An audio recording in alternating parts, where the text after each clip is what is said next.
Hi guys! Ayan, good morning. So, ngayon kumakain po si Mrs. A ng almusal.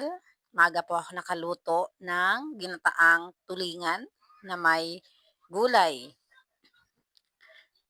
Yes, and then, syempre, bago tayo kumain, naligo muna tayo para naman medyo fresh. Anyway guys, voice over lang muna to since tina-try ko talaga kung paano talaga ang magandang voice over since hindi talaga ako marunong at yung boses ko talaga medyo basag, 'yan, tsaka malakas. So, sana magustuhan niyo ang aking voice over habang ako'y kumakain. Anyway, ano, sa mga hindi pa pala nakakaalam, hindi pa talaga okey yung channel ko ngayon. Hindi pa talaga maka-earn talaga yung channel ko, pero tina-try ko talaga na bumalik yung dati, ang watch hour niya.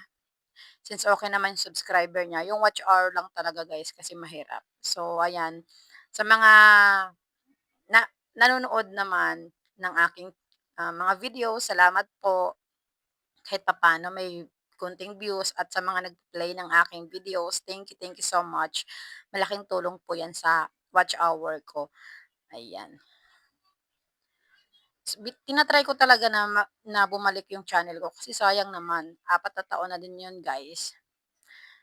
Kaya sana, hopefully bumalik ngayong taon na 'to yung channel ko.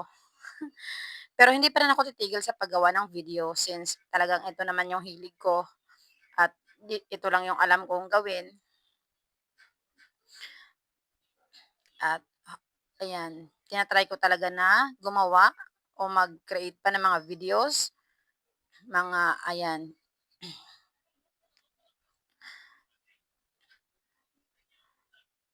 Eh, ang hirap lang 'pag sa bahay ka, parang nauubusan ka ng videos o wala kang maisip na gawin kundi kumain. Kung hindi naman kung ano-anik lang dito sa bahay ang, gagawin mo. Pero yun ang talagang madaling gawing videos, eh, kumain, magmukbang. Kasi dito ako nasanay. Pero sana soon 'pag ako makalabas makagawa naman ako ng video naman nakakaiba.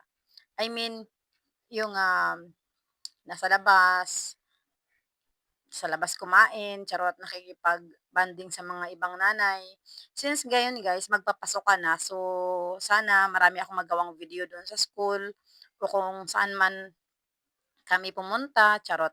Kasi siyempre magkikita-kita na naman kami ng mga kananay ko, kagaya nung nakaraang taon. So hindi pa rin ako tapos kumain dito, ubos talaga 'tong kanin sa'kin. Ang sarap naman talaga ng ginataan.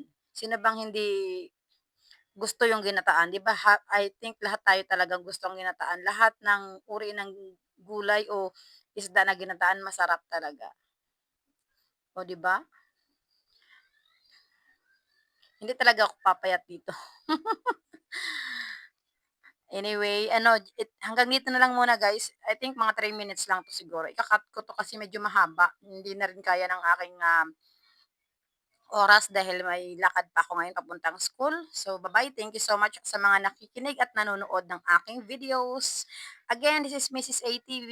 Goodbye. Thank you.